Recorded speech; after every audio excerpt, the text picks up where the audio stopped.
Hello, we are Hard, Wet. and we are introducing. Bradley La. And we're in Puerto Vallarta.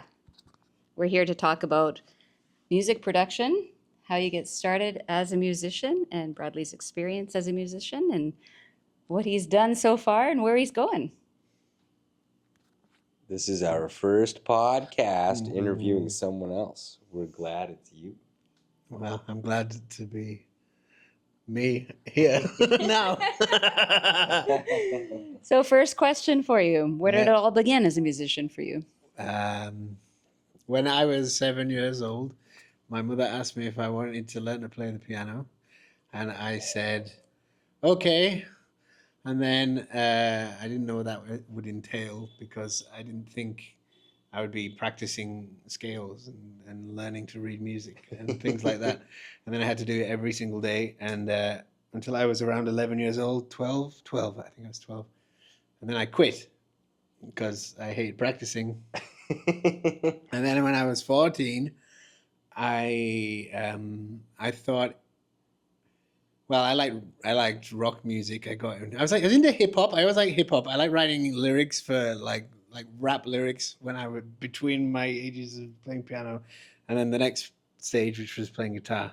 So I wrote and recorded a lot of hip hop, and I used to produce little bits of music on do you remember EJ? Did you?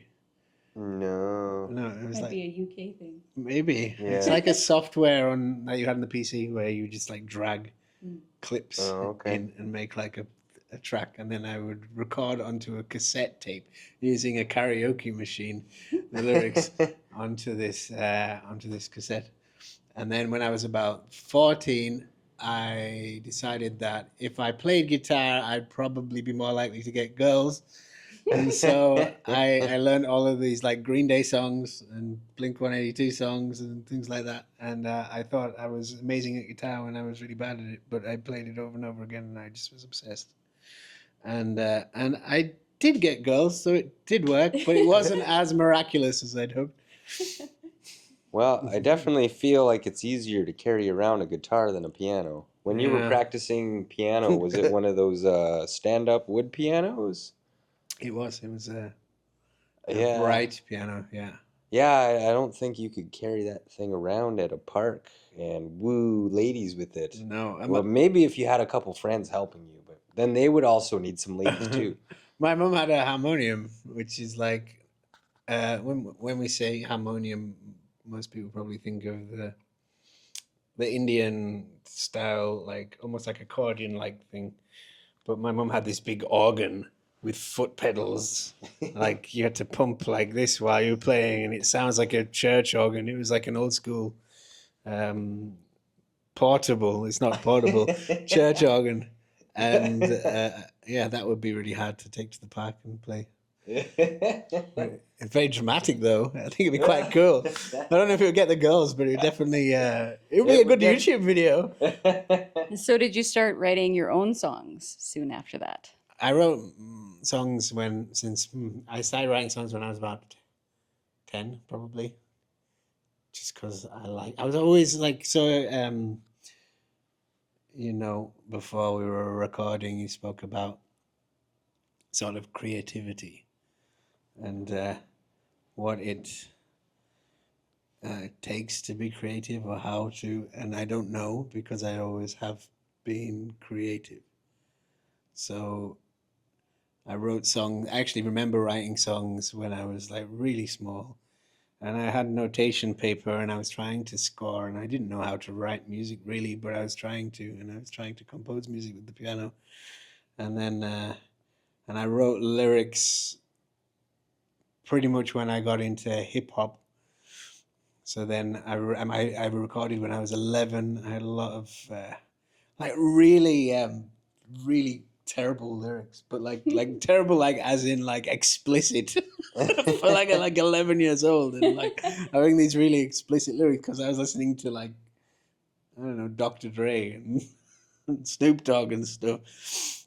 Were these big inspirations for you? How did you come across these? I'm guessing CDs at that time or Yeah. cassette tapes? Yes, CDs. I stuck CDs to my wall, like you know when you'd see like MTV Cribs and Oh, back on the cable television. back on cable television. Yeah. We had Sky satellite television, and they have the platinum plaques and the gold plaques on the walls. Oh, I yep, did yep. something like that, but I like stuck the CD cases to the wall Yeah. and like opened them so the disc was available, and I could just take the disc off the wall. I don't remember how I got into hip hop. It was probably Eminem, to be honest, because that was around the time when I was like 11. I think was around the time Eminem released "My Name Is," and then I was like, this is so vulgar and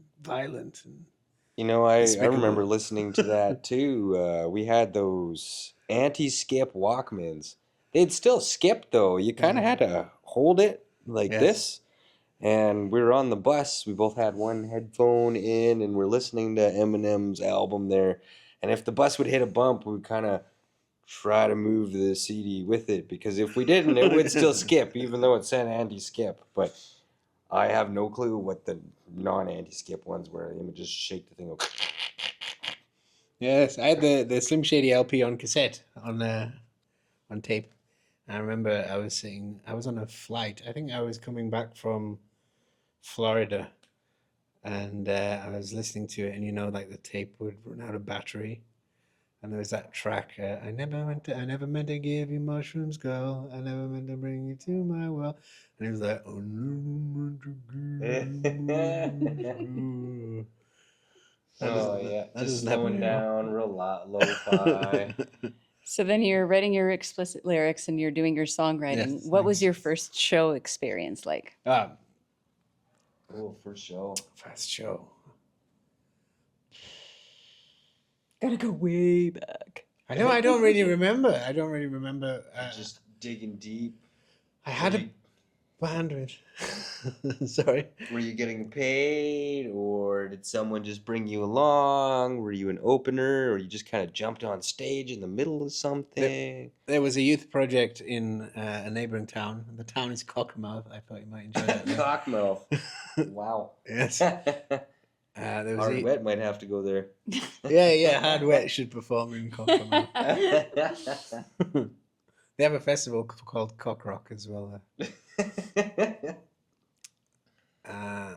Yeah, there was a youth project, and then I had a little band with two friends, and we did a performance as part of like a concert. I think I don't remember. Maybe there's something at school. I don't know. But then I founded a punk band with a couple of other friends, and we played a lot. We played a lot of gigs, and I think we were pretty good. We got pretty good. We ended up getting support slots for like the Damned and the Dead Kennedys, and some other punk bands. So that was really cool. It was like a quite rock and roll. I got to stage dive. I remember stage diving once, and that was very cool. Yeah. So then how did you go from being in a band to music production? Well, actually I started producing music once with EJ when I was a kid, but then my cousins in London. I didn't really know him, and I still don't know him particularly well. But I've stayed with my auntie, and they were, older than me, but living with her at the time, and both musicians. And they had Propellerhead's Reasons, like a music production program, and I began like playing with it, and I was writing music on it, and then I would write music using this program to share with my band. So like I would write the guitars and the bass and the drums in this program, and I would send it to the other members of the band. So they were like, okay, learn this, and then they'd learn it and they would innovate it and they would make it better. And so I was producing about the same time I was doing the band thing. But I got into electronic music later because of drugs. Well, I guess if we're going there, what drugs found you first? Well, I used to smoke weed a lot, but that was I don't smoke weed at all now. Were you smoking it, or was it smoking you? I was smoking it. Okay. Yeah. Okay. I don't know. I have friends who it was smoking them, but it wasn't like that with me. But a good friend introduced me to ecstasy, and when I came up, he gave me his like I don't know, it's like a MP3 player, Oh. and then I put the earbuds in, and it Yeah. was like psytrance, Oh, okay. but Here we go. but not like Tempo's getting pumped up. yeah, but it was like very like euphoric psytrance. It was very melodic, not like super psychedelic, very trancey, very I don't know how to explain. But once it kicked in, I was like, this feels so good. And then he was like, yeah, just dance. And then so I was like, we were in my bedroom, and I had my headphones in, and he was just like sitting around, like I don't know, blissing out or something. And I was dancing with my top off, like my clothes. One item of clothes came off after another while I was dancing to this trance music. It was Yeah. amazing. And then the whole way I listened to music like completely transformed. I started seeing it more like colors. Like I would hear a sound, and I still do. I hear sounds, and I associate colors and textures with them, and placement. So like this sound is up here, this sound is here, this sound is here, this sound is orange, this is a bit blue. And so sometimes now when I'm producing, I'm like, okay, this is a little bit too orange. I want it to be more purple, and I think a bit like that sometimes. All right. So you've got a progressed and a more in-depth way of looking at music. Mm. Now that you've formed that, where did you take it from there? Well, I studied at university. I did music technology at university, and actually, I did really badly at school because I didn't care about anything but music. So they gave me bad grades, and I couldn't go to university, but I could do we call it a HND, a Higher National Diploma. And I did so good at the national diploma that they actually progressed me to the final year of the university course. And then I like was it?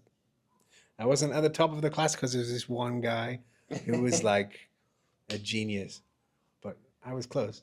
I was in a close second. And then I did a master's degree in composition, which kind of ruined it for me for a long time. Yeah, I see this progression. So you start off with the hip hop vibe, and then Yeah. you move into the punk era, and then you get into the EDM scene. So where do you consider yourself now? Ah, I don't know. I don't know. It's complicated. I'm now trying to just rekindle my love for music because there's a thing that happened where I've explored a lot of genres. I missed a whole lot of stuff. I was a psytrance producer for a while, and I was a dubstep producer for a while, and then I was a downtempo producer for a while, and I guess I still am a downtempo producer.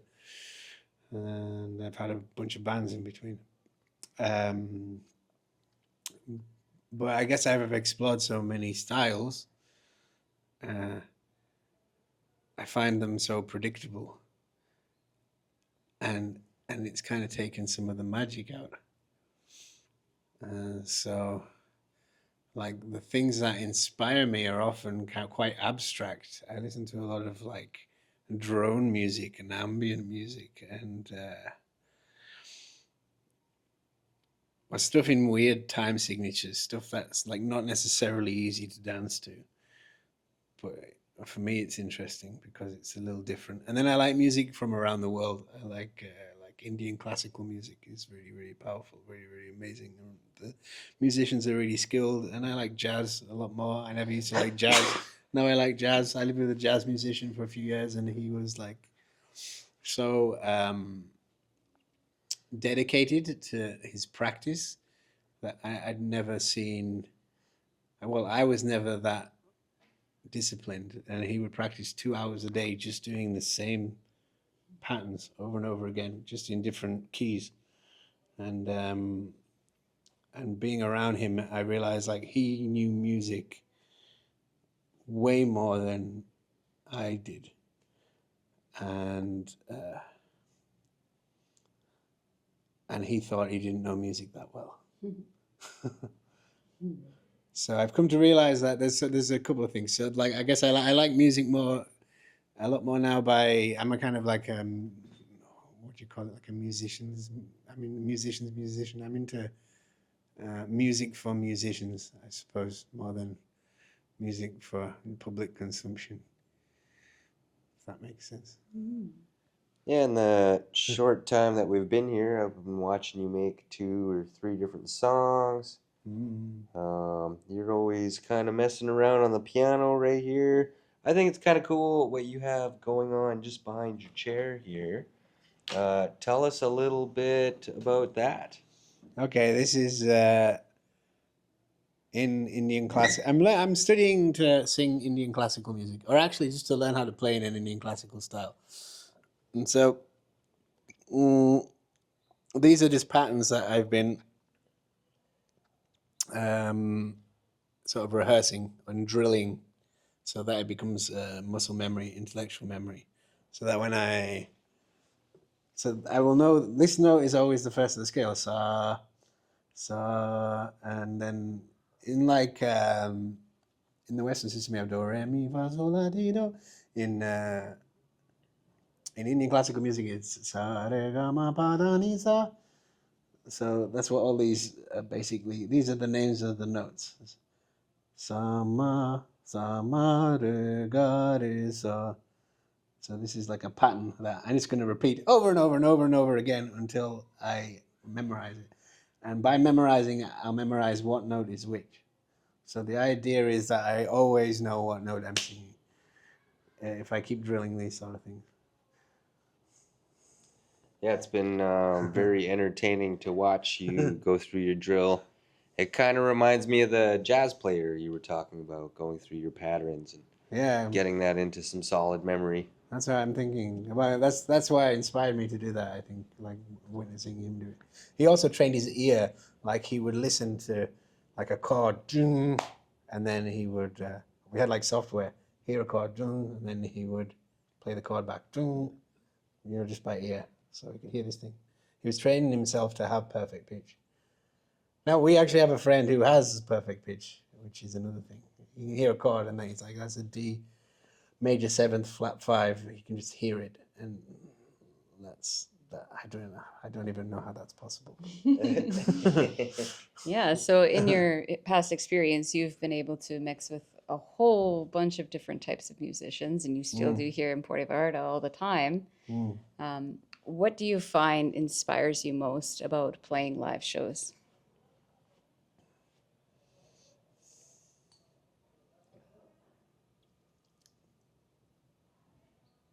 Depends on the context, because I really like participatory things now.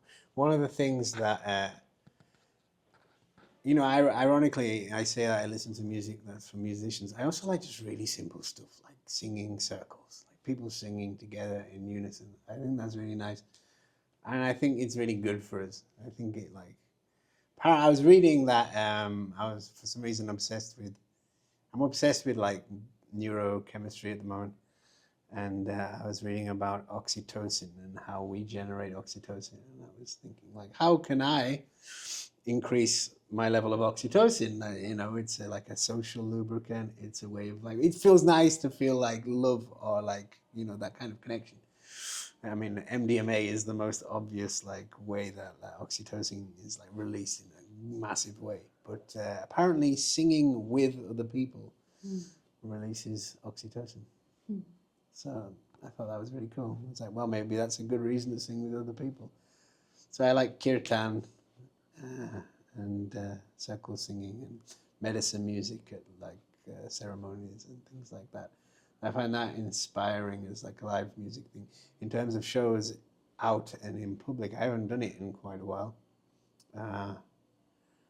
I like festivals. I think festivals they're inspiring because there's so many different kinds of people, and some people just kind of appear, and then people are like always loose and easy, like easygoing in festivals. Sometimes if you play music in like a venue, you know, they've been working their hard lives, and there's some people let loose, but some people just stand there and do this.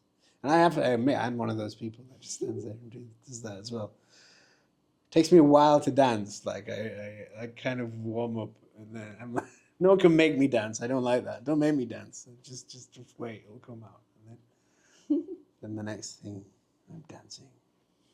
All right, gonna ask you a little bit of a tougher question here. Yeah. We've asked you about your past. We're seeing where you're at in your present. Where do you see yourself in the future with these musical endeavors?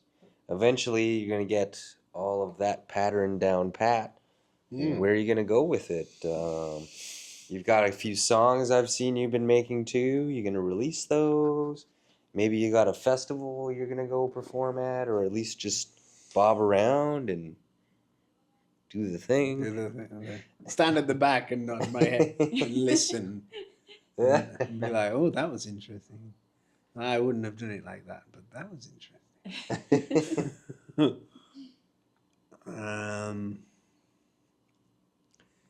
Yeah, that's interesting as a question because I've been thinking about this a lot, and I'm into producing again. I haven't been producing for years, really. Like, and the reason why is because it involves sitting in front of a computer, and that doesn't feel like making music. Sometimes it feels like sitting in front of a computer, and so like I favored doing like acoustic music just like in hippie ways, you know, like on the beach, just with friends. Or I've been doing that for a while, and but yeah, I have this idea that I want to collaborate more with like singers and rappers and things. So I'm getting back into producing. I'm not quite sure what it looks like now. At the moment, I'm experimenting. So those tunes you heard me making are kind of experiments. I don't know where I'm going with it, and I don't know I don't know where it's gonna if there's gonna be any kind of like theme uniting them. Because if things are too different, then it's hard to like market it. Because like, how do you say when people always ask, "What's your music like?" and then you kind of have to have an answer. And in LA, everyone does that. You know, they're like it's like Bon Jovi crossed with the Spice Girls. But I don't know I don't know how to do that with my music. So that's a tricky thing. Yeah, and you bring up a valid point about, being a musician, making music for music's sake, the beauty of improv and making music with other people and what comes out of that. And then this sort of different feeling that occurs when you start producing music, right? Where it starts to almost feel like a job or it feels like work or it feels like it doesn't have that organic, feeling of, oh, I'm enjoying myself so much. It's like you're trying to get to a specific place and you're trying to like create something very specific. So like, how can you navigate these two worlds? Like I think there's a balance, right? In terms of, well, I've got to be kind of doing all those things because if you start falling so much into production, it starts being, a little less impulsive and loses that somatic experience and the oxytocin releasing things that you talk about that are so important for music making. So how would you suggest for people to navigate that balance, or how do you see yourself navigating that balance right now? I view production as like painting a picture, and playing music is different in a way. Playing music's more like it's more like a meditation. I think it's more like an in the moment responding, and it's sort of like an intuitive play. It's like play. So I think playing music is like playing, actually. Yeah, it's literally playing. And then producing is like painting a picture. So I almost view them as separate things. Like sometimes when I'm producing music, I'm You know, like a painter will mix colors to get the right color, and then they might use like kind of textures with the brush so that this bit of paint dries, pointing out slightly. Uh, I do that with production. I think of it like this: like I'm sculpting the shape of something. I'm creating an image. It's different. It's a completely different approach, and a completely different relationship with it. And and playing an instrument. I mean, DJing is different. I would say DJing is different because DJing has this kind of playful component. Because you're guiding people on a journey and you're intuitive. You're like, you're selecting this track, right? What do you think? You're like, okay, this is a nice track. This person's gonna like this track, and these guys are tired, so I'm gonna put something on that's gonna like help them chill out just for a minute before I put the hard drop in or something. Uh, I don't know. I- I've lost track of what I was saying. Well, there's quite a wide variety of what the music industry has to offer these days. Yeah. It's really changed and evolved over the years. I feel like from when I was a kid enjoying music until now, I've had to see a lot of change. And now, as a musician, it's interesting trying to navigate this change. Um, yeah, I think as a teenager, it was when I started seeing music in a position that was accessible. Like I could access almost anybody's music quite easily. There was this thing coming out called Napster Mm. that was very controversial at the time. You could just download whatever you felt like, whether or not an artist was getting money. A lot of stuff in the legal system, but regardless of that, it's really changed the scope of what music is now. Like, I could listen to any era of music, and I'm also starting to see crossovers. Now, not only can I listen to any era of music, but I could listen to any song that someone's remixed into a different era of music. Mm-hmm. As far as the evolution of music goes, do you see any new technologies or any new ways musicians have been behaving that kind of inspire you to possibly go that direction? Yeah, this is a weird one because I feel like not that like I haven't heard anything new in a long time. I mean, that's not to say anything. It's bad the new stuff, but I haven't heard anything that feels new. Everything feels like a reinvention of something or something crossed with something. Like I haven't heard. Like I remember first hearing like dubstep, like original dubstep, where it's a really weird vibe. It was like kind of dark and grimy and also like kind of beautiful and they used to have these like Jamaican kind of like monologues sometimes like on the top and so you'd be in this sound system with this heavy bass and this just big booming Jamaican voice over like it was like really stripped back, really minimal, and it sounded like nothing else. And now I don't hear anything that sounds like nothing else, and that concerns me. I don't know if it's just me, maybe it's just me and I'm just like disillusioned, but Uh, I think sound design will always, well, oh, maybe not always, but will improve quite a lot. I think AIs can be an interesting tool for sound design. But also, I'm concerned with AI as well because you can basically ask AI to produce a track and it does it. And like the era, you could get it to do, I don't know, Papa Roach, Last Resort in the style of Marilyn Monroe. And it'll do it. And it'll do it really convincingly.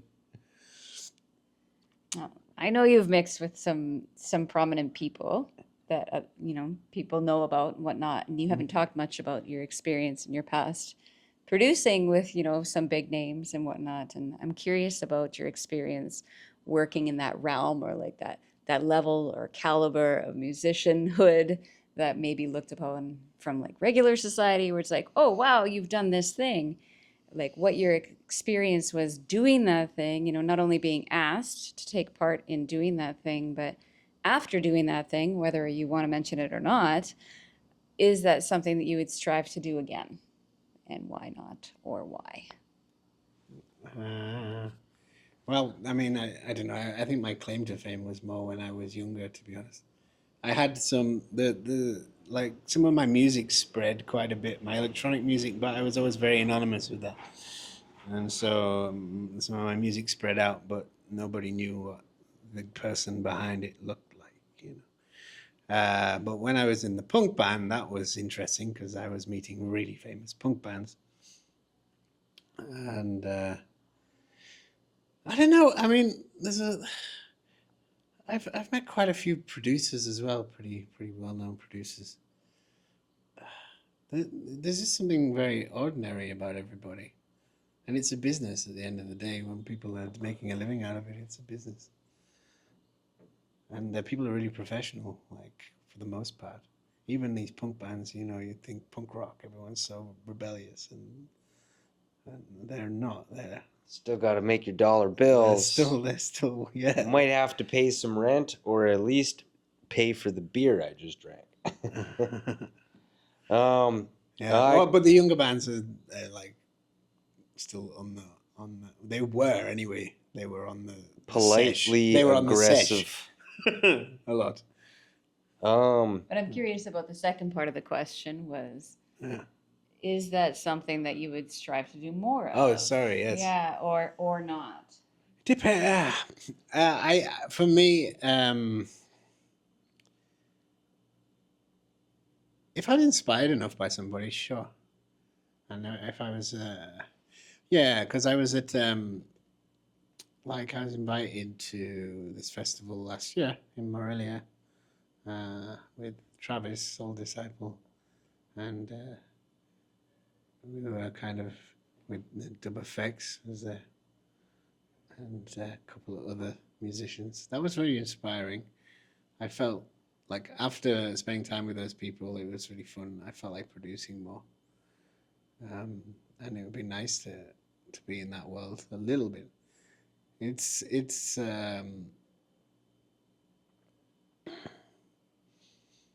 quite a traveling lifestyle for a lot of people if they're doing it like properly, and being older, it's less appealing to just go and play music from place to place. But I like the idea of having like nice gigs here and there, and collaborating with people is great. So that's always good. If I'm inspired by them, then I'd love to. You know. Well, you mentioned getting older. Yeah. Anything you would give as some words of advice to this next generation coming up? Just do stuff.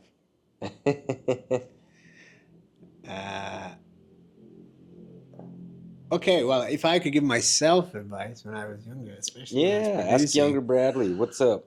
yeah, well, he was so perfectionistic, and I'm still perfectionistic. Just don't worry about it. Just don't worry about it. No one cares.